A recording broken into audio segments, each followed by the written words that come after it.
नमस्कार, आप देख रहे हैं के न्यूज राष्ट्रहित में। मैं हूं आपके साथ सुनी चौहान। बात करेंगे आज सिस्टम की, सरकारी तंत्र की। सरकारी तंत्र किस तरह से काम करता है और उसको देखना हो तो बस्ती चले जाइए। वहां पर सरकार के ही मुलाजिम जो पेशे से खंड विकास अधिकारी था, लेकिन अपने ओहदे से रिटायर होने के बाद उन्होंने अपने गांव की ओर रुख किया और सोचा कि बाकी उम्र अपने गांव में बिताएं, लेकिन उनका ये सपना चकनाचूर हो गया, क्योंकि ये सरकारी अधिकारी अपने घर तक जाने के लिए एक आदत रास्ते के लिए तरस गए। आलम यह है कि ये पूर्व अफसर जो कभी सरकार का मुलाजिम हुआ करता था, वो सरकारी तंत्र में उलझकर रास्ते को तरस गया और अब ये हाल सरकार के नुमाइंदे का है। तो बाकी आम जनता का क्या होगा, ये आप अंदाजा लगा सकते हैं।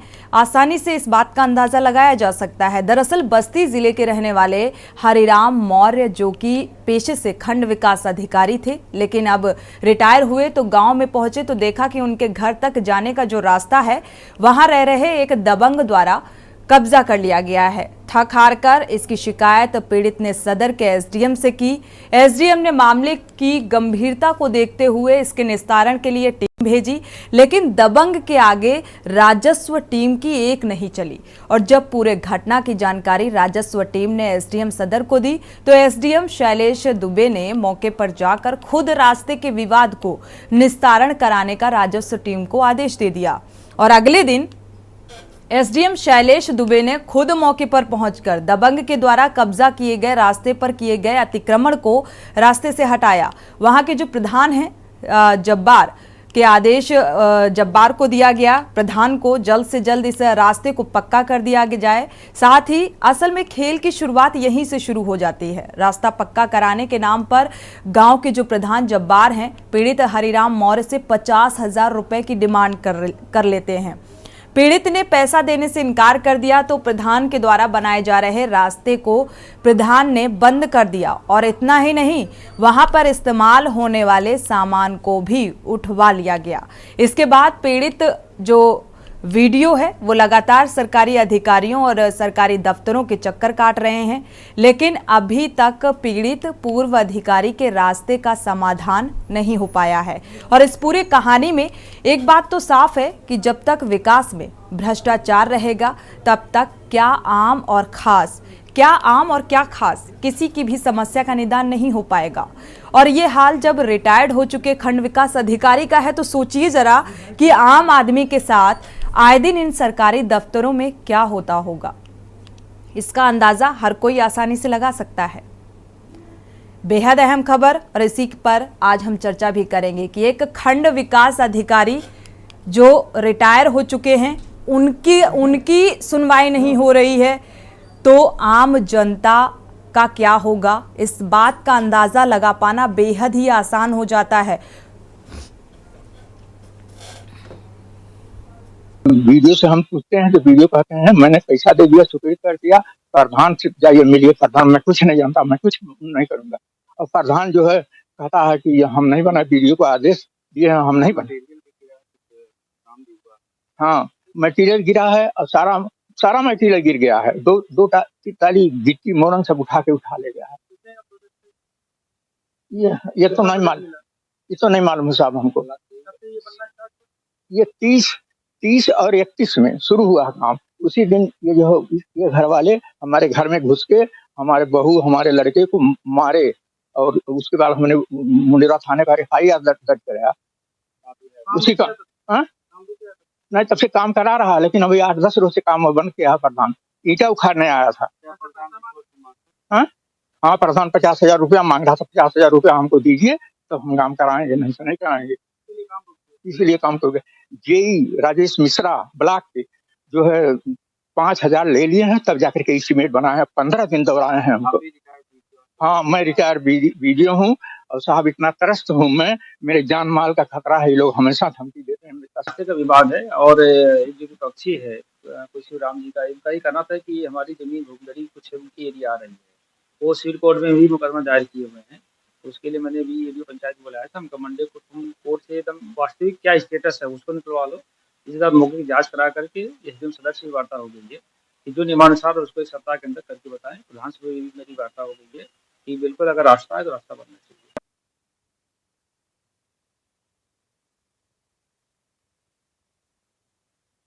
हैं और क्या कुछ हुआ है इनके साथ, इन्हीं की जुबानी जान लेते हैं। स्वागत है आपका हरिराम जी। आपकी जमीन पर कब्जा, जो दबंग की दबंगई सामने आ रही है, आपकी ही जुबानी जानना चाहेंगे, जिसको लेकर आज हम चर्चा करने बैठे हैं। जी, मेरा मेरा सार्वजनिक रास्ता जो है, गांव का एक दबंग और सर्कस आदमी शिवराम पुत्र तहसीलदार और उनके लड़के मिल करके रास्ते में रैंप बना करके रोक दिए हैं। यानी मेरी आने जाने में बड़ी असुविधा हो रही है। मैंने कोर्ट में जो है 135 का मुकदमा किया, कोर्ट से आदेश हो गया रास्ता खाली करवाने का। जिले से सारे अधिकारी जा करके फोर्स के साथ एडीएम, एसडीएम और नायब तहसीलदार थाना मुंडेरवा, चौकी रामपुर, सारे अधिकारी जा करके रास्ते को तोड़वा करके साफ कर दिए। मैंने सीडीओ साहब से 16/11 हालांकि जो शैलेंद्र जी हैं, जो एसडीएम हैं, वो मौके पर पहुंचे हुए थे। हाँ, सब लोग पहुंचे, सभी अधिकारी पहुंच के तोड़वाए। उसके 2 लड़कों को बंद भी किए थे 2 दिन, लेकिन उसकी हरकत छूटी नहीं साहब। वो जो है क्या बोलता है, जब मैं सीडीओ साहब से मिलकर उस पर खड़ंजा के लिए आदेश करवाया, सीडीओ साहब ने 16/11 में आदेश कर दिया। उसके बाद प्रधान जो 30/12/2022 में ऊपर सामान गिरवा करके काम शुरू करवाना किया। उसी दिन वो लोग हमारे घर में घुस करके हमारे बहू और लड़के को मारे तथा बेइज्जत किए। मैंने थाने पर इसकी FIR दर्ज कराया। उसके बाद जो है प्रधान द्वारा सामान सब गिरवाया गया था जीटी मोड़, लेकिन वो प्रधान फिर उठा ले गया वहां से। और ये जो है ये शिवराम सिंह जो दोनों तरफ ईंटा लगाया था प्रधान, वो अपने घर के सामने से उठा, रात में 1:30 बजे रात को उठा के अपने घर में उठा ले गया और रास्ता फिर मिट्टी पाट के रास्ता फिर रैंप बना लिया और रास्ते में दीवार खड़ी कर दिया है। मेरे रास्ते में दीवार खड़ी दिया कि है, मेरा आना जाना दुर्लभ हो गया है और मैं बहुत त्रस्त हूँ साहब। मैं क्या करूँ, फिर जो है मैं एसडीएम साहब को से मिलने जा रहा हूँ। बिल्कुल, चलिए एक दर्शक जुड़े हुए हैं, पहले उनकी राय जान लेते हैं। शाहरुख हमारे साथ जुड़े हुए हैं, स्वागत है आपका, अपनी राय साझा कर सकते हैं।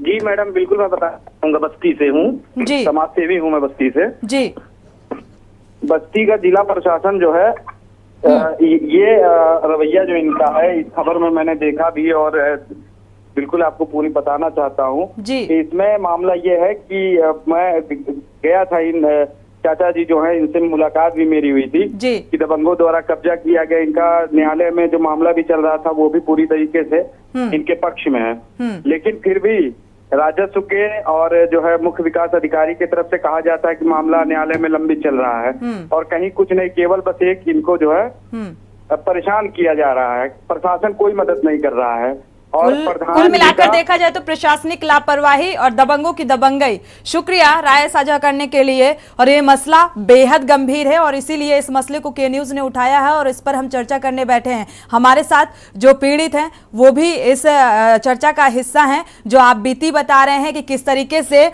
उनको आने जाने में दिक्कतें हो रही हैं, रास्ता बंद कर दिया जा रहा है। आपके पास आएंगे अश्विनी जी, अगर देखा जाए कि जब एक अधिकारी को घर आने जाने के लिए रास्ता नहीं मिल रहा है तो आम इंसान का क्या होगा? आम इंसान को न्याय कैसे मिलेगा?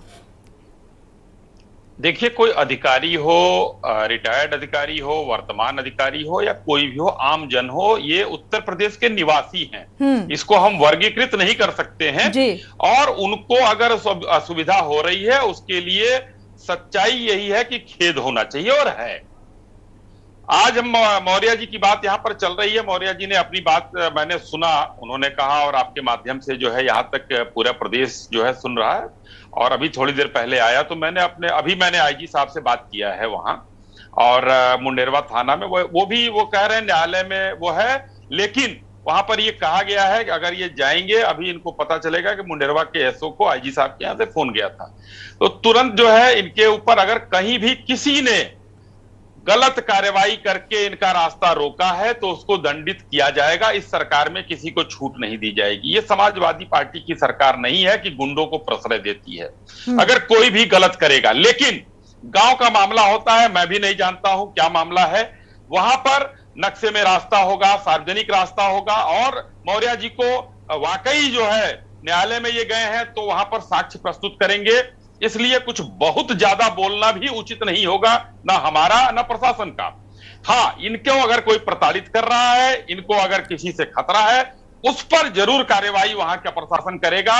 मैं अभी आप यहां से वार्ता खत्म होने के बाद मैं अभी वहां के डीएम साहब से भी बात करता हूं। बहुत बेहतर डीएम है वहां और जनता की ज्यादा सुनवाई होती है वहां। तो मौर्य जी खुद जो है रहे हैं, सरकारी कामों को जान रहे हैं, वीडियो रहे हैं, और हमको लग रहा है काफी पुराने वीडियो हैं, रिटायर्ड हैं ये, तो इनको असुविधा नहीं होने पाएगी। क्योंकि मामला इन्होंने न्यायालय में जो है लंबित रखा है, उस न्यायालय का भी फैसला आने का इंतजार हम लोगों को करना चाहिए। जी, चलिए, एक दर्शक हमारे साथ जुड़े हुए हैं, नरेंद्र द्विवेदी, उनकी राय पहले जान लेते हैं, इसके बाद चर्चा आगे बढ़ाएंगे। नरेंद्र जी, स्वागत है आपका, अपनी राय साझा कर सकते हैं। नरेंद्र जी, जी चलिए, संपर्क लग रहा है टूट गया है, अगर दोबारा जुड़ेंगे तो जरूर जानने की कोशिश करेंगे। प्रियंका जी, इस पूरे मसले को आप समझ अगर पा रही हैं तो एक प्रशासनिक लापरवाही भी यहाँ पर नजर आ रही है। आम जनता जब एक खंड विकास अधिकारी हैं, रिटायर हैं, और उनके साथ ऐसी दिक्कतें आ रही हैं, हालांकि जो न्यायालय में विचाराधीन है ये मामला, क्या कुछ होगा वो तो देखने वाली बात होगी, लेकिन किस तरीके से जो अराजक तत्व हैं, जो दबंग हैं, उनकी दबंगई किस तरीके से इन्हें रोकने का, रास्ता रोकने का काम कर रही है, कब्जा कर रही है, इसको लेकर आप क्या कहेंगी?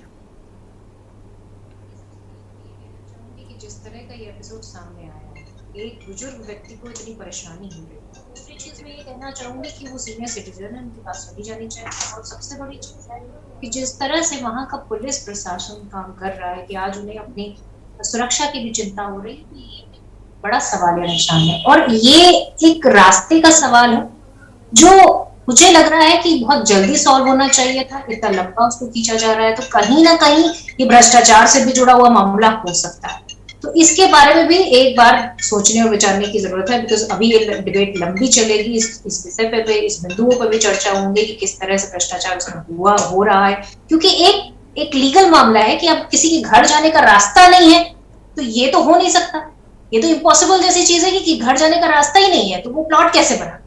तो सबसे बड़ी चीज है, अगर ये गलती है इसमें भी प्रशासन की गलती है। तो ओवरऑल चीजों का ये देखने की जरूरत है कि अगर इस मामले को जल्द से जल्द सॉल्व किया जा सकता है तो इतना लंबा उनको क्यों प्रॉब्लम हो रही। चूंकि वो एक बुजुर्ग व्यक्ति हैं, एक सीनियर सिटीजन है, उनकी बात सुनी जानी चाहिए और साथ में जजमेंट भी किया जाना चाहिए कि किसी के घर का रास्ता नहीं है तो उस प्लॉट का मतलब क्या है, ये बताइए। क्योंकि ऐसा तो मैंने कहीं नहीं देखा। हिंदुस्तान के नक्शे पर आप उठा के देख लीजिए, किसी के घर जाने का रास्ता नहीं है आपके पास, तो घर जाने का अगर रास्ता नहीं है तो वो उस घर का क्या मतलब, ये गलती किसकी है। चलिए, तो ओवरऑल चीजों में सबसे बड़ी चीज ये निकल कर आ रही है कि तो सरकार की तरफ से जो कार्रवाई की जा रही है उसमें पूरा तरह झोल दिख रहा है। जिस तरह उनको परेशानी हो रही है, वो यहाँ बैठकर अपने टीवी चैनल पर अपनी बात कह रहे हैं। मैं समझ सकती हूँ कि जेन्युइन इंसान होंगे तभी वो इतनी बात मुद्दा उठा पा रहे हैं, और एक चैनल उनकी बात उठा रहा है, तो सबसे बड़ी ये चीज है कि कहीं ना कहीं वो मुद्दा जेन्युइन है, उसको मजाक में न टाला जाए, उसके लिए कार्रवाई की जाए, उनको जल्द से जल्द उनको रिलीफ दिया जाए। क्योंकि ये सरकार वादा करती है, बड़ी बड़ी बातें करती है, कहती है जीरो टॉलरेंस की सरकार है, किसी तरह का कोई भ्रष्टाचार नहीं है, किसी तरह से कोई सारे दबंग भाग चुके हैं। और ये क्या है, ये तो जीता जाता उदाहरण है जो चल रहा है आपके टेलीविजन पे। मैं समझती हूँ कि ये सरकार के लिए एक आंख खोलने का काम है कि सिर्फ मीडियाबाजी कर लेने से काम नहीं चलता। आपको ये भी देखना पड़ेगा कि जो आम आदमी है, जो एक सीनियर सिटीजन है, उसको किस तरह की समस्याएं हो रही है। अगर ऐसी समस्याएं उसको हो रही है और उसकी चिंता का विषय है तो वो अभी तक समाधान क्यों नहीं हुआ। क्या पुलिस प्रशासन की लापरवाही सब दिख नहीं रही कि उस व्यक्ति को आज ये चिंता करनी पड़ रही है कि उसके घर प्रियंका जी, एक दर्शक जुड़े हैं, जरा उनकी राय जान लेते हैं। संतोष द्विवेदी जी, स्वागत है आपका, अपनी राय साझा कर सकते हैं। अरे सर, हमारा ये मैटर है, ये 4-5 साल से ये हमारे जमीन पे ही नाली बनवा के शौचालय बनवा लिया था।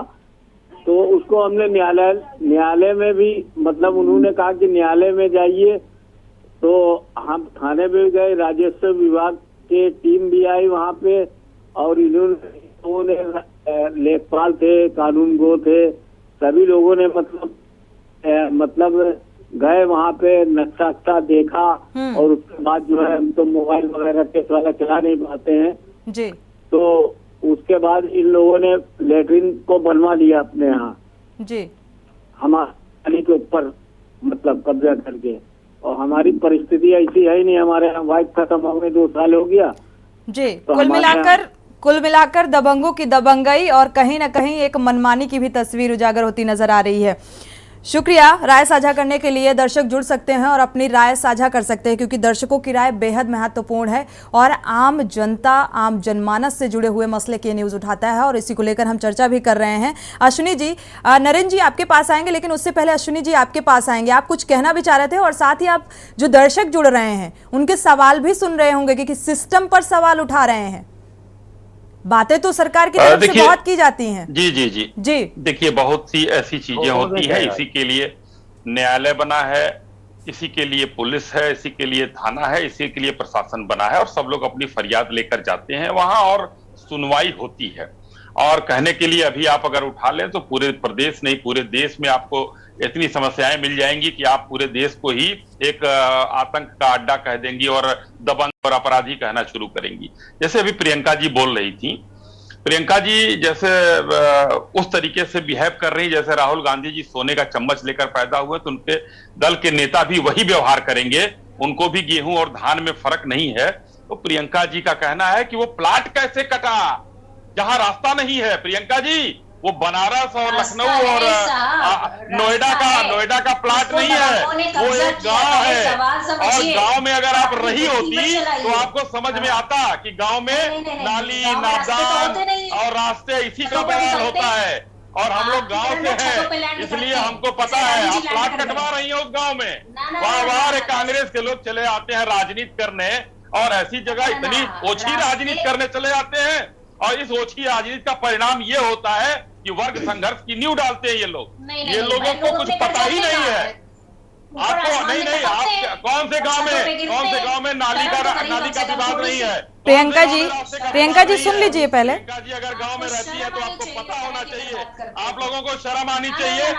प्रियंका जी सुन लीजिए पहले, 1 बाय 1 बोलिए ताकि दर्शक कंफ्यूज ना हो। ये विचलन की स्थिति देखिए। सवाल सिस्टम पर है अश्विनी जी, सवाल सिस्टम पर है जिसको लेकर के न्यूज चर्चा कर रहा है। और सवाल ये है कि जब जो ये रिटायर्ड अधिकारी हैं, जब ये पीड़ित हैं, इनको न्याय नहीं मिल पा रहा है, तो आम जनता को न्याय कैसे मिलेगा, ये बड़ा सवाल है। और इसी को लेकर हम चर्चा करने बैठे हैं यहाँ पर, ना कि इस तरीके की बहसबाजी करने के लिए बैठे हैं। हमारे साथ शालिनी पांडे जी सामाजिक कार्यकर्ता भी जुड़ चुकी है। फिलहाल यहाँ ब्रेक के लिए रुकेंगे, ब्रेक से जब वापस आएंगे तो चर्चा जारी रखेंगे।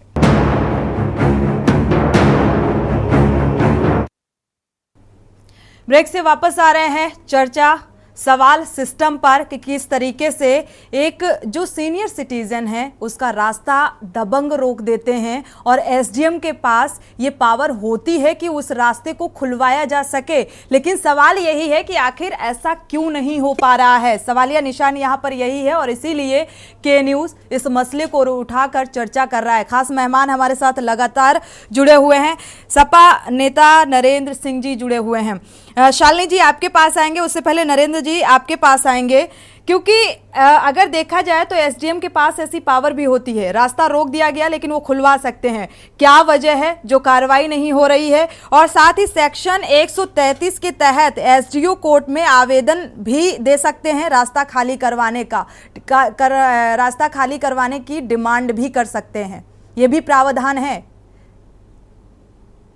भाजपा के जो प्रवक्ता जी बैठे हैं जी, अभी वो बता रहे हैं कि डीआईजी आईजी साहब से बात करके आए हैं, एसडीएम साहब का भी अभी बयान आया था सामने। और दोनों आप देखिए, बड़ा गौर कीजिए इन दोनों लोगों की बात, एसडीएम की बात की और भाजपा के जो प्रवक्ता बैठे उनकी बात की। दोनों लोग क्या कह रहे हैं कि न्यायालय वो कितना बड़ा दबंग है जिसने कब्जा कर रखा है, रोड में दीवार बना दी है, सार्वजनिक जगह पे कोई भी रास्ता अवरुद्ध नहीं किया जा सकता है। जबकि उसके बावजूद भी दोनों जिम्मेदार, एक सरकार का जिम्मेदार व्यक्ति बैठा है और एक सरकारी मुलाजिम बैठा है, दोनों न्यायालय पे डाल रहे हैं। क्या भारतीय जनता पार्टी न्यायालय पे विश्वास करती है? क्या अभी दीपक यादव जी के ऊपर कार्रवाई की गई? अभी कानपुर में सैकड़ों फ्लैटों को सीज किया जा रहा है। जो लोग वहां पे रह रहे हैं वो रजिस्ट्री दिखा रहे हैं, सब कागज दिखा रहे हैं। क्या न्यायालय का कहीं पे सम्मान इस देश और उत्तर प्रदेश की सरकार कर रही है? न्यायालय का कहीं, और ये देखिए उस दबंग का साथ देने के लिए दोनों जिम्मेदार लोग न्यायालय पे डाल रहे हैं कि हमारी सरकारी व्यवस्था कुछ नहीं कर सकती, पंगु है। क्योंकि जो कब्जा कर रहा है, जो दीवार खड़ी कर रहा है, वो कहीं सरकार के बराबर में है, जो एसडीएम से ऊपर है, ये जो प्रवक्ता जी बैठे हैं इनसे ऊपर है। उसकी पहुंच कहीं न कहीं मुख्यमंत्री, उप मुख्यमंत्री लेवल की है। हो सकता है केशव प्रसाद मौर्य से लेकर के जो आपके उप मुख्यमंत्री है पाठक जी, इन लोगों का समर्थन प्राप्त हो। कहीं ऐसा होता है किसी की भी खिड़की पे अगर रोशनी नहीं जा रही है तो सार्वजनिक जगहों पे बाथरूम है, इन सब चीजों को रोका नहीं जा सकता है। ये ऐसी व्यवस्थाएं बनाई गई। उसके बाद ये बीडीओ ब्लॉक डेवलपमेंट ऑफिसर रहे हैं, गांव में ही काम किया है ज्यादा से ज्यादा। उन्होंने भी देखा होगा कि कभी ऐसे रोडें रोकी गई। और सबसे अहम बात जो है कि वो कितना बड़ा गुंडा है जो वहां का प्रधान है, जिसका नाम अभी कोई नहीं ले रहा है। उस गुंडे के समर्थन में भारतीय जनता पार्टी खड़ी है पूरी तरीके से। प्रशासन खड़ा है, एसडीएम खड़ा है, आईजी खड़ा है, डीआईजी खड़ा है। कितना बड़ा गुंडा है वो भाई, जो सार्वजनिक रास्ता रोकता है उसको कोई नहीं रोक सकता है। इसका मतलब है सीधे सीधे भारतीय जनता पार्टी सरकार का हाथ है उसके ऊपर, सीधे सीधे। और गुंडों की तो योगी आदित्यनाथ क्या थे पहले? गुंडाई तो करते थे, वो भी गुंडाई कराते थे, हत्याएं कराते थे, क्या थे? हमारे नेता अखिलेश यादव जी देखिए, सैनिक स्कूल से प्रारंभिक शिक्षा, राम राज्य किसी भी सत्ता में मुझे लगता है नहीं रहा है। आम जनता, हर सत्ता में जो लोग काबिज रहे हैं, आम जनता तो त्रस्त ही नजर आई है। अश्विनी जी आपके पास आएंगे, लेकिन समाजवादियों की सरकार में कभी त्रस्त नहीं रही किसी भी सत्ता। यहाँ किसी भी पार्टी, किसी एक पार्टी विशेष की हम बात नहीं कर रहे हैं। आरोप और प्रत्यारोप लगाना बहुत आसान होता है। आप लोगों को इसलिए नहीं बुलाया गया इस मंच पर कि आप एक दूसरे पर आरोप प्रत्यारोप लगाएं, बल्कि एक सॉल्यूशन निकलना चाहिए कि जो पीड़ित व्यक्ति है आखिर उसे न्याय क्यों नहीं मिल पा रहा। क्या जो अपंग हो चुका है जो सिस्टम, सरकार की जो सरकार की तरफ से बातें बड़ी बड़ी की जाती हैं, कोई भी अवैध कब्जे को लेकर कह दिया जाता है बुलडोजर चला दो, तो यहां पर दबंगों की दबंगई क्यों सामने आ रही है? क्यों हर एक पार्टी का व्यक्ति यहां पर बैठा हुआ है? क्या महज आरोप और प्रत्यारोप के लिए बैठे हुए हो? हमारे एक दर्शक जुड़े हुए हैं, जरा उनकी राय साझा कर लेते हैं, इसके बाद चर्चा को आगे बढ़ाएंगे। गिरीश शुक्ला जी कानपुर से जुड़े हुए हैं, स्वागत है आपका, अपनी राय साझा कर सकते हैं। इस प्रदेश में वर्तमान सरकार के टाइम में, इससे पहले भी रहे होंगे, लेकिन इधर इस वर्तमान सरकार में करीब करीब लाखों आदमी परेशान है इन सब चीजों से। लेकिन ये क्या है कि जो जिस चीज में इनके नेताओं का संरक्षण है उसकी बात को ये छिपाए रहते हैं, बताते नहीं। मैं आज इस देश के प्रदेश के सामने ओपन कर रहा हूँ, भाजपा के लोग नोट कर लें, ब्रजेश पाठक उप मुख्यमंत्री का नाम नोट कर लें, भूल न जाएं जो मैं बता रहा हूँ। इनके संरक्षण में ब्रजेश शुक्ला नाम का एक एडवोकेट है, तहसील तिरवा कन्नौज में, उसको सरकारी वकील में घूस लेकर इनकी पत्नी ने उसको सरकारी वकील बनाया है। उसकी दबंगी का हाल देख लो, कितने लोगों को परेशान किए है। हमको तो तहसील तिरवा में हम घुस नहीं सकते, हम अपने गांव नहीं जा सकते, हमारे बैनामे के कागज गायब कर दिए उसने। लेकिन मैं एक रिटायर्ड गजेटेड ऑफिसर हूँ और मैं केंद्र सरकार की सेवा में था, लेकिन मैं चुपचाप कानपुर में अपना मकान लेके यहाँ पड़ा हूँ। मैं कतई नहीं जाता, मुकदमा हमारा कन्नौज कोर्ट में चल रहा है, मैं कभी कभी चला जाता हूँ। भरी अदालत में, तिरवा तहसील में चप्पल से हमला किया उस आदमी ने, दीपू यादव वकील ने, उसने। इनको सबको ब्रजेश पाठक का पूरा संरक्षण प्राप्त है, इसलिए कोई अधिकारी कुछ भी करने को तैयार नहीं है। जी इसी प्रकार इनके केस में किसी का पीछे संरक्षण है। शुक्रिया अश्विनी जी। दर्शकों का सवाल, दर्शकों की बात बहुत ध्यान से सुनिएगा और इसका जवाब भी दीजिएगा। क्या वाकई ऐसा है कि बीजेपी के संरक्षण में जो दबंग हैं वो फल फूल रहे हैं? एक दर्शक और हैं, पहले उनकी राय साझा कर लेते हैं। अरविंद जुड़े हुए हैं पीलीभीत से, स्वागत है आपका, अपनी राय साझा कर सकते हैं। पीलीभीत में 2021 में एक अवैध कब्जा सड़क पे कर लिया था, गोपीनाथ मंदिर मोहल्ला से एक के सामने। अतुल अग्रवाल, हरिशंकर अग्रवाल, प्रदीप अग्रवाल, ये सब लोग हैं। सड़क होती है ये जी। उस पे मुख्यमंत्री पोर्टल पे शिकायत दर्ज करने के बाद में यहाँ पे वो आया था जानकारी, फिर इन्होंने खाली कराने का नोटिस भी दिया और साल भर हो गया, उस पर कोई कार्रवाई नहीं हुई। चलिए, कुल मिलाकर एक प्रशासनिक लापरवाही भी, और कहीं ना कहीं अगर शासन स्तर पर बात की जाए तो भी लापरवाही बरती जा रही है। प्रेम चेन्नई से एक दर्शक जुड़े हुए हैं, उनकी राय साझा भी कर लेते हैं। स्वागत है आपका, अपनी राय साझा कर सकते हैं प्रेम जी। मैं बोल रहा हूँ कि कानपुर में, शारदा नगर में, काकादेव में सैकड़ों प्लॉट पड़े हैं जिनका नियमितीकरण नहीं हो रहा है। दबाएंगी हम और दूसरे की नहीं बोल रहे हैं, मैं बोल रहा हूँ बुलडोजर बाबा क्या कहाँ है? फिर दबाएंगी करते हैं तो कैसे कर रहे हैं दूसरों के ऊपर में कि उसको हमने मार दिया, उसका तोड़ दिया, उसका कर दिया, और दूसरे का दबा रहे हैं तो किसका दबा रहे हैं? और दूसरा, हमारे पीएम साहब अभी भी ये बोल रहे हैं कि हमको स्नेह है यूपी की जनता से। स्नेह कहाँ चला गया? वो ये स्नेह होता है क्या? और वो बुलडोजर चला के बोलते हैं मैं अपराध खत्म कर रहा हूँ, दबंगी खत्म कर रहा हूँ, कोई नहीं है। वो कहाँ चले गए सर? वो दबंगी कहाँ चले गए? और वो जो हमारे आते हैं केंद्र से गृह मंत्री, वो बोलते हैं दूरबीन देखने से कहीं भ्रष्टाचार अपराध नहीं है, वो कहाँ चले गए? और मैम अभी ये इतना बड़ा वो चल रहा है और इसके ऊपर में ये सब चीजें आ रही है, या उचित थोड़ी है? कानपुर में जाके देखिए कितना बड़ा भ्रष्टाचार है। बिल्कुल, आपकी नाराजगी से इत्तेफाक रखते हैं। शुक्रिया अपनी राय साझा करने के लिए। और भी दर्शक जुड़ सकते हैं, अपनी राय साझा कर सकते हैं, क्योंकि दर्शकों की राय बेहद अहम होती है। 3 दर्शक जुड़े और बेहद अहम सवाल सिस्टम पर है। जाहिर सी बात है, बीजेपी से हमारे साथ अश्विनी शाही बैठे हुए हैं जो सरकार की नुमाइंदगी कर रहे हैं। इनसे जवाब लेंगे जो दर्शक सवाल उठा रहे हैं सिस्टम पर। यहां रुकेंगे एक छोटे से ब्रेक के लिए। ब्रेक से वापस आ रहे हैं। राष्ट्रहित में हम चर्चा कर रहे हैं कि किस तरीके से दबंगों की दबंगई सामने आ रही है, जो अवैध तरीके से कब्जा कर लेते हैं। एक दर्शक हैं, उनकी राय साझा कर लेते हैं पहले, इसके बाद चर्चा को आगे बढ़ाएंगे। हमारे साथ खास मेहमान जुड़े हुए हैं। संतोष जी, स्वागत है आपका, अपनी राय साझा कीजिए। देखिए सोनी जी, ये जो आप जो खबर दिखा रहे हैं बेहद ही शर्मनाक खबर है। जिस तरीके से अगर कोई वीडियो, जो रिटायर्ड वीडियो है, तो उसका प्रशासन को और मदद करना चाहिए। बिल्कुल। लेकिन अभी ये वीडियो अपने एक अलग रास्ते के लिए तरस रहा है, जो कि रिटायर होने के बाद उसका जो अपने घर की ओर रुख किया था, तो एक रास्ता अगर बस्ती का जिला प्रशासन नहीं दिला पा रहा है तो आम आदमी का क्या हाल होता होगा, ये सोनी जी आप अच्छी तरीके से समझ सकती हैं। बिल्कुल समझ रहे हैं, तभी संतोष जी इस मसले को उठा रहे हैं और इस पर हम चर्चा कर रहे हैं, और इसका क्या कुछ हल निकलता है इससे भी आप मुखातिब होंगे। शुक्रिया हमारे साथ जुड़ने के लिए और राय साझा करने के लिए। जाहिर सी बात है, धाराएं भी हैं, और अगर देखा जाए 341 के तहत यानी कि कोई रास्ता रोक नहीं सकता है, और साथ ही 506 जो धारा बनाई गई है वो धमकी देने, यानी कि किसी के आने जाने के रास्ते को लेकर अगर आप रास्ता रोकते हैं तो उसके खिलाफ केस दर्ज किया जा सकता है। बावजूद इसके जो हमारे वीडियो हैं, हरिराम जो हमारे साथ पैनल पर बैठे हुए हैं, वो पीड़ित हैं और वो अदद एक रास्ते के लिए तरस रहे हैं दबंगों की दबंगई के चलते। और जो प्रशासनिक अमला है, जो शासन स्तर पर बात की जाए, वो पूरी तरीके से इस पर कोई कार्रवाई करते हुए नजर नहीं आ रहा है। तो सोचिए जरा आम आदमी का क्या हाल होगा, और इसीलिए हम चर्चा भी कर रहे हैं। अश्विनी जी, शालिनी जी आपके पास आएंगे, लेकिन उससे पहले अश्विनी जी से हमें जवाब लेना है। दर्शक जुड़े हुए थे, दर्शकों को लगातार आप सुन रहे होंगे, आप जवाब दीजिए।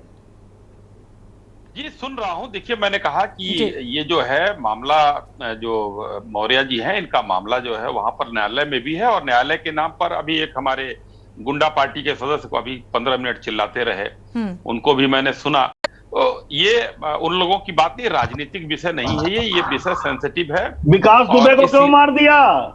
विकास दुबे को क्यों मार दिया?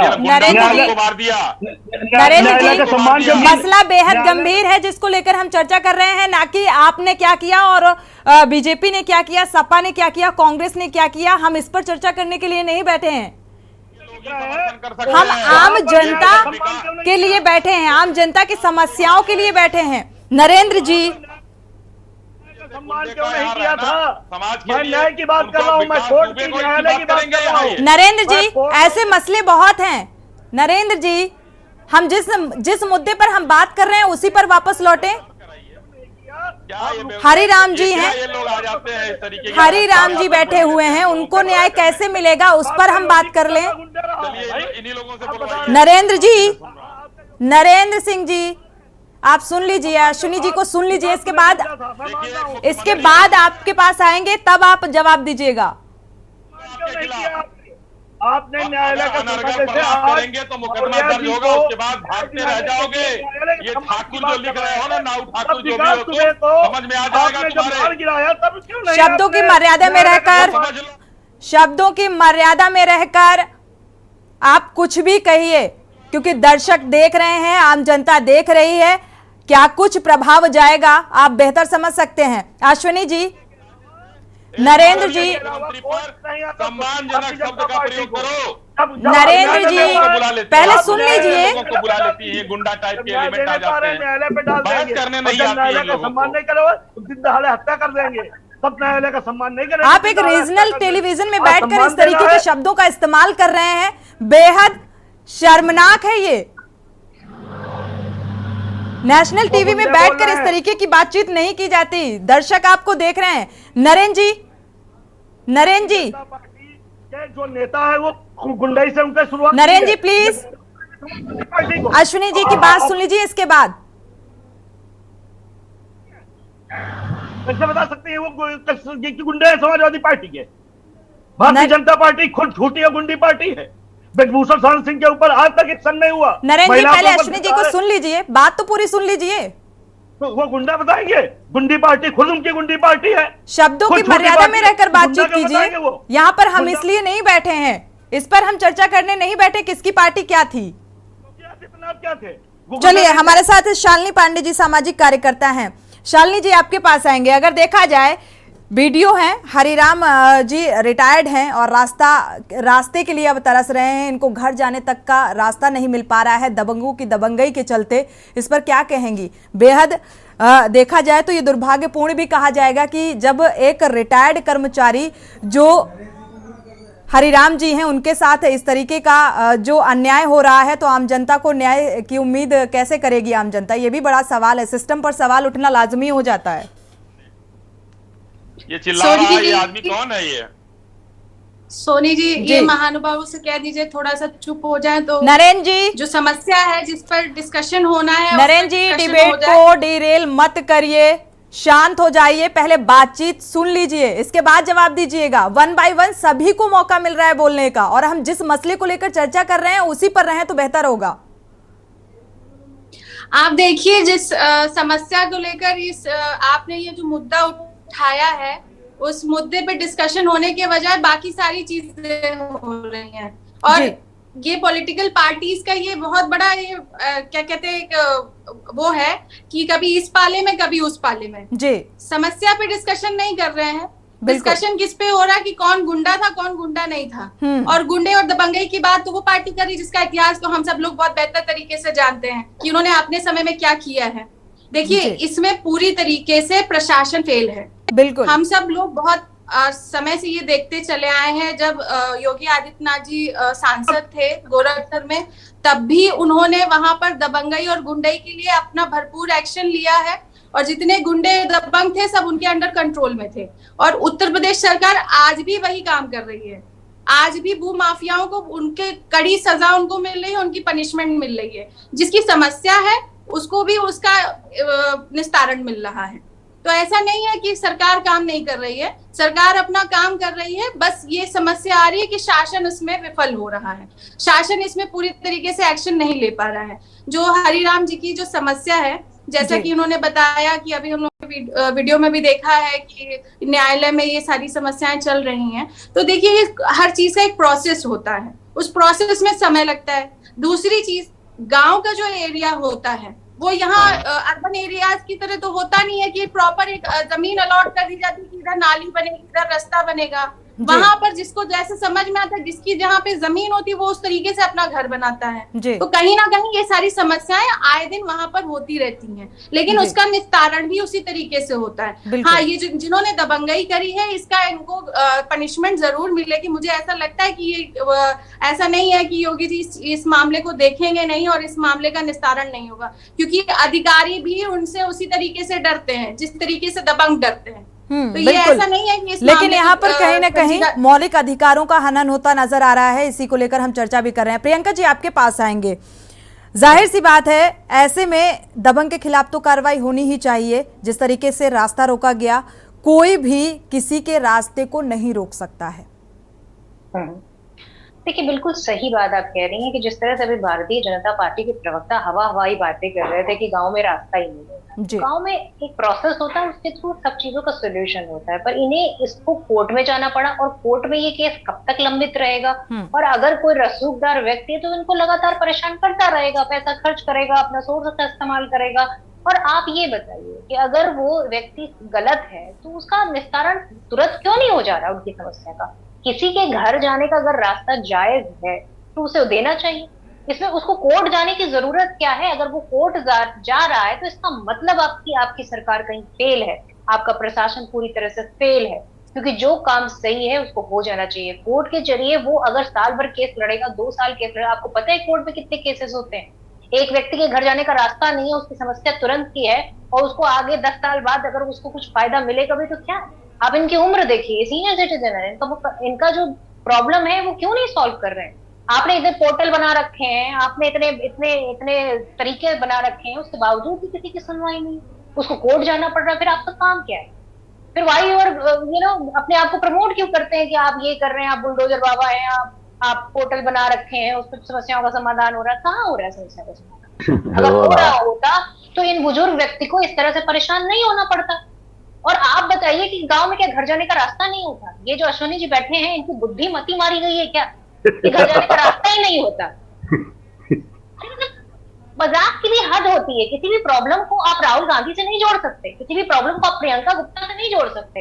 ये एक जेन्युइन समस्या है, ये एक आम आदमी की समस्या है, इसको सॉल्व करिए आप। अगर आप नहीं कर पा रहे हैं तो बैठे क्यों हैं गद्दियों पे? आप अगर प्रवक्ता हैं, आपके ऊपर भी कोई होंगे ना, आप बात करिए, लोगों से सॉल्व करा दीजिए इस छोटी सी प्रॉब्लम को। उस व्यक्ति को क्यों अदालत के चक्कर, उसकी एज देखिए, वो अदालतों के चक्कर काटता रहेगा, उसके बाद न्याय की गुहार बनता रहेगा। उसकी उम्र क्या है पहले आप ये देखिए। कब तक वो इंसान जो है अदालतों के चक्कर काटता रहेगा? उसकी उम्र नहीं है इतनी टेंशन लेने की जितनी टेंशन उसको दी जा रही है। अश्विनी जी, और कुल मिला के मैं सिर्फ इतना कहना चाहती हूँ, समस्या का निस्तारण होना चाहिए, क्योंकि ये मुद्दा सीरियस है और इस तरह के अनेकों मुद्दे इस सरकार में लंबित पड़े हुए जिसकी तरफ कोई ध्यान भी नहीं दे रहा।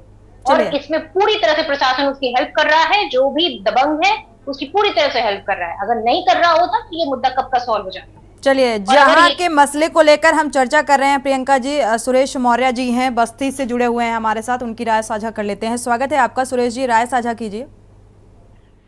मैम जो है ये लोग इतने दबंग है मैम कि हम घर से आने जाने में हमको इतनी परेशानी करते हैं। रास्ते में जब निकलते हैं घर पे गाली भी देते हैं, गलौज देते हैं, जो हमारे विपक्षी हैं शिवराम सिंह जो हैं और उनके बच्चे, और हमको हरदम से जान से मारने की धमकी देते हैं। कहें मैं अभी दीवार जो जोड़ा हूँ, हमारे एक रिश्तेदार योगी बाबा के साथ रहते हैं, हम पूरा तुम्हारा घर भी गिरवा देंगे, और ये जो है अभी दीवार इतना ही उठाया अभी पूरा हम बंद कर देंगे, आने नहीं जाने देंगे। जी अश्विनी जी, आप सुन पा रहे हैं? सुरेश जी जो हमारे साथ जुड़े हुए हैं वो हरिराम जी के पुत्र हैं, और उनकी बात अगर आप सुन पा रहे हैं तो आश्वासन दीजिए, क्या इस मसले पर कार्रवाई होगी? ये असली गुंडे कौन है, जनता बता रही है। नरेंद्र जी आपके पास आएंगे ना? अश्विनी जी जवाब दीजिए। जी देखिए, जो ये लोग कह रहे हैं कि इनको कम से कम वहां थाने और प्रशासन पर भी तो भरोसा रखना चाहिए। हर व्यक्ति अपना चैनल पर आकर अगर चीजों को बोलना शुरू कर देगा तो इस देश में फिर कानून नाम की कोई चीज नहीं, न्यायालय नाम की कोई चीज नहीं। प्रियंका जी मैं की बात देखिए, अब मैं भी गला फाड़ू, मतलब मैं तो प्रियंका जी मैंने आपके बीच में नहीं बोला है, थोड़ा शांत रहिए, ना, धीरज रखिए। अपना मुद्दा जिस तरह से इंसान उठा सकता है नहीं, मुद्दा क्या उठाना है? आप लोग गलत भरम फैलाएंगी, आपको क्या होगा? आप लोग राजनीति करेंगे, बिना मतलब भी राजनीति करेंगे। पहले तमीज सीखिए, कुछ तमीज बात करने की, तमीज। अरे भाई तमीज सीखिए। ये कौन बोल रहा है? जी, एक महिला से बात कर रहे हैं आप, पहले तमीज सीखिए, तमीज। नरेंद्र जी, प्रियंका जी, अश्विनी जी, पहले आप दर्शक का जवाब दीजिए। सुरेश जी जो जुड़े थे उनके सवाल का जवाब दे दीजिए, आश्वासन दीजिए, क्या इस मसले पर कार्रवाई होगी या नहीं? जानते नहीं है गुंडा, तमीज पहले सीख के आइए, तमीज। आतंकवादियों को फांसी देने वाली पार्टी है आपकी, आप क्या करेंगे? अश्विनी जी, मुद्दे की बात से आप इधर उधर क्यों जा रहे हैं? आश्वासन दीजिए, इस मसले पर कार्रवाई होगी। जो हरिराम जी हमारे पैनल पे बैठे हुए हैं, क्या इनको इंसाफ मिल पाएगा? प्रियंका जी, नरेंद्र जी, आप आपके पास बाद में आएंगे, पहले बात तो सुन लीजिए। नहीं, प्रियंका जी की भी बात करेंगे तो बोलना पड़ेगा, झूठ बोलेंगे तो सच बोलेंगे। नरेंद्र जी जब आपके पास आए तो आप बोलिएगा, ऐसे तो कुछ भी समझ में नहीं आ रहा ना।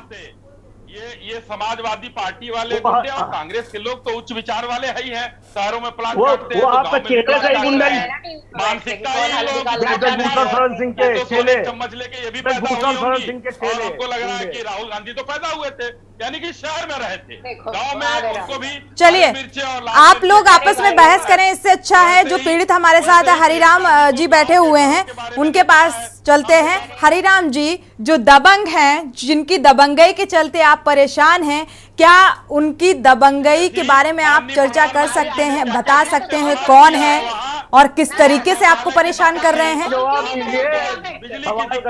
नरेंद्र जी, अश्विनी जी, ये हम लोगों ने सही किया है। गाँव में सोनी जी मैं रमजान से मारने की अश्विनी जी अगर आप समझदार हैं तो थोड़ा आप ही शांत हो जाइए। नरेंद्र जी आप भी शांत हो जाइए। डिबेट की मर्यादा से बाहर जा रहे हैं आप लोग। तब मैं बोल रहा हूँ, मैं नहीं बोल रहा हूँ। जब वो आपत्ति करने टिप्पणी करेंगे तब बोलना मजबूरी है मेरी, नहीं बोलना। बिल्कुल आप बोलिएगा। ये कैसे लोगों को बुला लेते हैं आप लोग। चलिए एक दर्शक मधु जुड़ी हुई हैं, हरिराम जी आपके पास वापस लौटेंगे। मधु जी जुड़ी हुई हैं, एक दर्शक उनकी राय साझा कर लेते हैं। स्वागत है आपका मधु जी, अपनी राय साझा कीजिए। हाँ जी नमस्कार, मेरा प्रश्न अश्विनी जी से। जी मधु जी। हाँ जी मेरा प्रश्न अश्विनी जी से है। जी अश्विनी जी से मैं ये पूछना चाहती हूँ कि मैं तो एक आम नागरिक हूँ, लेकिन चूंकि पढ़ी लिखी हूँ और सरकार के बारे में इधर 6-7 साल से अपनी बात उत्तर प्रदेश की सरकार को देख रही हूँ। इधर जो जैसे बैठ के वो आप मतलब मैं किसी पार्टी को नहीं बिलोंग करती हूँ, लेकिन मुझे ऐसा लग रहा है जैसे बैठ के वो सोशल मीडिया मतलब मीडिया के सामने इतने बड़े चैनल पे बैठ के वो खुलेआम धमकी दे रहे हैं कि अभी जब तुम्हारे ऊपर केस लगेगा तो भागते नजर आओगे। और ठाकुर जो लिख रहे हो तो उनसे ये पूछिए कि इस तरीके से खुलेआम धमकी देना क्या अलाउ है आपके चैनल पे? बात रखना तो आपके चैनल पे अलाउ नहीं है। बिल्कुल बात रखना ही अलाउड है, लेकिन जो मेहमान होते हैं वो अपनी शब्दों की मर्यादा को तोड़ देते हैं मधु जी, और रोकने पर भी मानते नजर नहीं आते हैं। बार बार हम इंटरप्ट भी कर रहे हैं। शुक्रिया मधु जी, वाकई ये गंभीर बात है और इस पर गंभीर होने की जरूरत भी है। अश्विनी जी ये बेहद शर्मनाक भी है कि एक देखा जाए तो इस तरीके की धमकी देना किसी भी चैनल पे ये नहीं कोई चैनल परमिट करता है, इस बात की परमिशन नहीं देता है कि आप इस तरीके से किसी को धमकी दें। साथ ही जो दर्शक जुड़ रहे हैं, अश्विनी जी अगर आप सुन पा रहे हैं, जो दर्शक जुड़ रहे हैं उनके सवालों के जवाब। पार्टी का जो नेता बैठा हुआ था वो बार बार एक प्रदेश के मुख्यमंत्री, माननीय मुख्यमंत्री को गुंडा कहकर बुला रहा है। उसको आपने समझाया? अपने चैनल पर आप मुख्यमंत्री को गुंडा कहलवाएंगी और उसको आपत्ति नहीं करेंगी? आप किया है नरेंद्र जी को मैं बार बार मना कर रही हूँ। अश्विनी जी आप सुन पा रहे हैं? नरेंद्र जी को मैं बार बार मना कर रही हूँ और आप दूसरे को कहेंगी कि धमकी दे रहा। अश्विनी जी देखिए आपकी जवाबदेही बनती है। अगर सत्ता में आप हैं, आम जनता के लिए आप बड़ी बड़ी बातें करते हैं तो जवाबदेही आपकी बनती है, और हम बराबर नरेंद्र जी को भी मना कर रहे हैं और आपसे यही चाहते हैं कि आप इस पूरे मसले को संज्ञान में लेकर आश्वासन दें। क्या इस मसले पर न्याय मिल पाएगा? जो हरिराम जी बैठे हुए हैं इनको न्याय मिल पाएगा? अश्विनी जी ने क्या बोला था माननीय मुख्यमंत्री को, और भागता फिर रहा था वो पत्रकार पूरे पुलिस से पूरे प्रदेश में। माननीय मुख्यमंत्री के खिलाफ एक शब्द यूज करना आप समझ रही है, गरिमा की बात होती है, और आपके चैनल पर उनको भी अभद्र टिप्पणी की जा रही है फिर से। अश्विनी जी उसी पार्टी का एक जो है नेता, राष्ट्रीय प्रवक्ता अनुराग भदौरिया ने किया था, पुलिस खोज रही थी, भाग रहा था, माफी मांगते नहीं आया। और तो सबको डराओगे, सबको डराओगे। नरेंद्र जी जवाबदेही आपकी नहीं है, नरेंद्र जी जवाबदेही आपकी नहीं है ना, जवाबदेही अश्विनी जी की है, जो सत्ता पर काबिज है उसकी है जवाबदेही। क्या आप समस्या का निस्तारण कर पाएंगे? नरेंद्र जी अगर आप समस्या सुलझा सकते हैं तो आप कुछ कर सकते हैं, जो हमारे साथ पीड़ित बैठे हुए हैं उनको न्याय दिला सकते हैं। उनको समझाइए, वो क्या कह रहे हैं कि अनुराग भदौरिया बना देंगे, लोकतंत्र खत्म कर देंगे, किसी को कुछ बोलने नहीं देंगे, तो आप क्यों बुलाते हैं डिबेट में? मत बुलाइए। नरेंद्र जी डिबेट इसलिए हम नहीं रखते हैं, बारे में बता के दिखाओ तो अभी डिबेट की एक मर्यादा होती है, उस मर्यादा को बनाकर रखिए। आप लोग आपस में उलझने के लिए बैठे हैं। समाजवादी मुकदमों से डरने वाले नहीं है, समाजवादी मुकदमों से डरने वाले चोर उचक्के कहाँ डरते हैं, गुंडे कहाँ डरते हैं भाई? अश्विनी जी उनका तो एक आपसे ऐसी उम्मीद नहीं है, अश्विनी जी आपसे ऐसी उम्मीद नहीं है। नरेंद्र जी को बार बार मैं मना कर रही हूं और मैं वही बात आम दर्शक तक पहुंचाऊंगी, अनम्यूट करा दूंगी, म्यूट करा दूंगी, माफ कीजिएगा। आप शब्दों की मर्यादा में रहकर अपनी बात को रखिए। नरेंद्र जी प्लीज।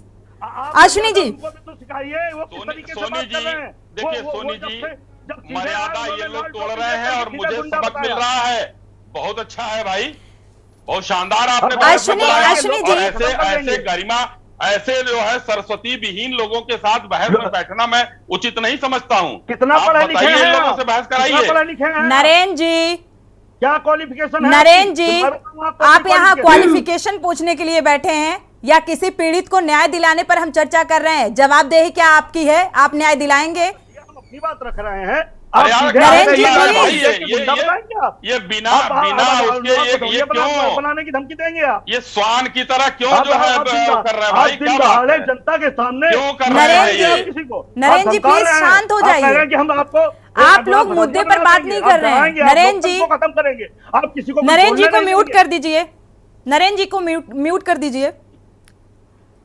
अश्विनी जी उनसे बोल दीजिए कोई भी अनर्गल भाषा का प्रयोग ना करें।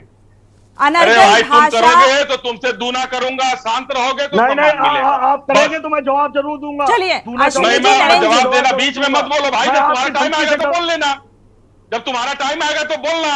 नरेंद्र जी तो सीखो बहस की। अब बोलिए सोनी जी बताएं।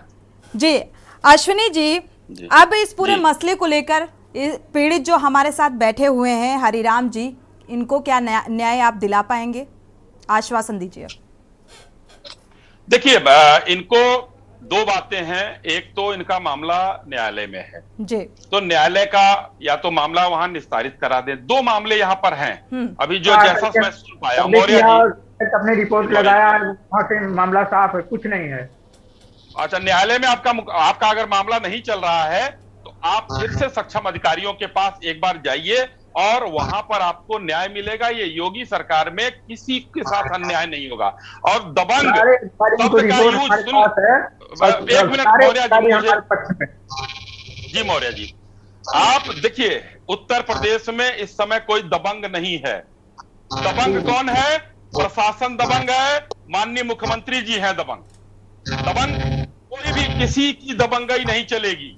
सारे गुंडे इस समय घरों में हैं अपने।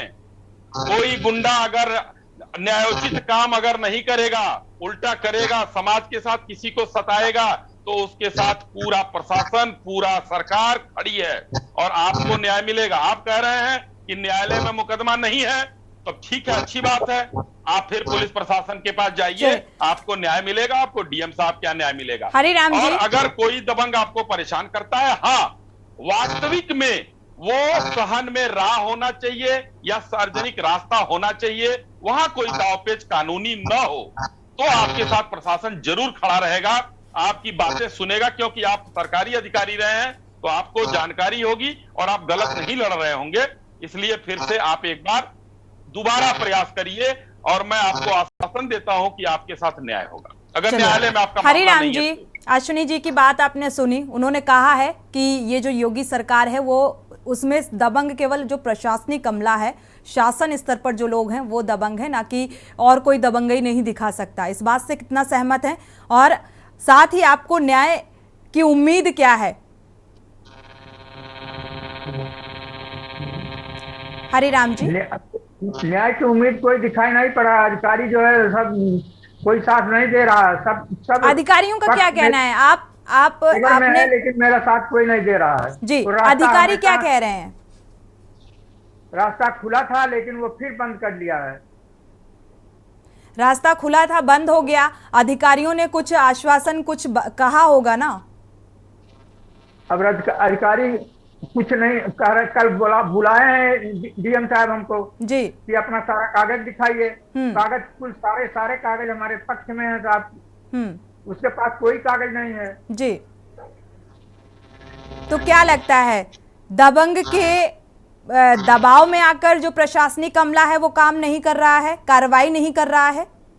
हाँ, प्रधान उसके दबंगई के ऊपर जो है काम नहीं कर रहा। प्रधान उसी से मिला हुआ, उसकी साजिश है। प्रधान कहता है हमको पैसे दीजिए तब हम आपका काम कराएंगे। जी, प्रधान का क्या नाम है, आप इसका जिक्र कर सकते हैं? प्रधान जब्बार अली 50,000 रुपया मांग रहा था हमसे। उसकी लिखित शिकायत करिए आप डीएम साहब के। आप कल जा रहा है, कल उसकी लिखित शिकायत की है अश्विनी जी, की है लिखित शिकायत हो जाएगी।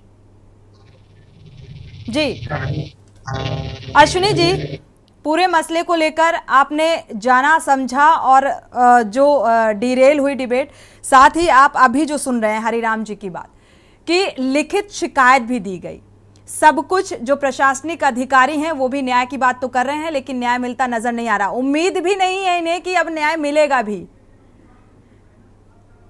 समय कम है, 30 सेकेंड है, आप अपनी बात रख सकते हैं, आश्वासन दीजिए। अब इस मसले को कितना आप गंभीरता से लेंगे और क्या कार्रवाई होगी इस पर? कल बुलाया है, सोनी जी बोल लेने दीजिए मुझे। प्रशासन ने इनको कल बुलाया है, जाए ये डीएम साहब से मिले और एक लिखित शिकायत उस ग्राम प्रधान के खिलाफ करें और 1-2 गवाहों के साथ कि इन्होंने मांगा है, हमसे पैसे मांगा है और हमारा रास्ता बनवाने के लिए। दूसरी बात, ये एसडीएम साहब ने रास्ता खाली करा दिया था और फिर से वहां जबरन कब्जा किया गया है। उसके बाद न्याय न मिले, फिर ये चीजों को कहें, तब इनको जो है आश्वासन हम एसडीएम ने रास्ता खाली करा दिया था तो दोबारा नहीं बंद होना चाहिए था। कार्रवाई क्यों नहीं हुई दबंग के खिलाफ? जो प्रधान है, प्रधान के खिलाफ इन्होंने लिखित शिकायत दर्ज कराई है, बार बार ये बोल भी रहे हैं अश्विनी जी। के खिलाफ नहीं दर्ज कराया है, ये अभी कह रहा है प्रधान के खिलाफ नहीं कराया है, इन्होंने उसके खिलाफ कराया था। और अब ये इनको कल माननीय जिलाधिकारी ने बुलाया है, ये कल जाकर अपने जो भी बचा हुआ है सब वहां पर से इनको न्याय मिलेगा। जी, साथ ही अश्विनी जी आपने कहा था डीएम से भी मुलाकात करेंगे और इस मसले का संज्ञान लेंगे, कार्रवाई की उम्मीद कर सकते हैं? सोनी जी, मौर्य जी को कल डीएम साहब ने बुलाया है, मौर्य जी ने कहा है ये बात। अच्छा, चलिए, आप आशा करते हैं कि इस मसले पर ठोस कार्रवाई हो। जो पीड़ित हमारे साथ बैठे हैं हरिराम मौर्य जी, उनको इंसाफ मिले, न्याय मिले। जो दर दर भटक रहे हैं, प्रशासनिक अमले से गुहार लगा रहे हैं जो आला अधिकारी हैं, लेकिन उनको न्याय मिलता नजर नहीं आ रहा है। लेकिन अश्विनी जी बार बार ये बात का जिक्र कर रहे हैं कि लिखित शिकायत उस प्रधान के खिलाफ दर्ज कराएं और इस पर आश्वासन दिया है कि न्याय मिलेगा। अब ये देखना होगा कि इन पीड़ित जो हरिराम हैं इनको न्याय मिल भी पाता है, क्योंकि सवाल बड़ा है और सवाल सिस्टम पर है। आप सभी मेहमानों का इस चर्चा में शामिल होने के लिए बहुत बहुत शुक्रिया। इसी के साथ राष्ट्रहित में फिलहाल बस इतना ही। आगे खबरों के लिए आप देखते रहिए के न्यूज़ इंडिया।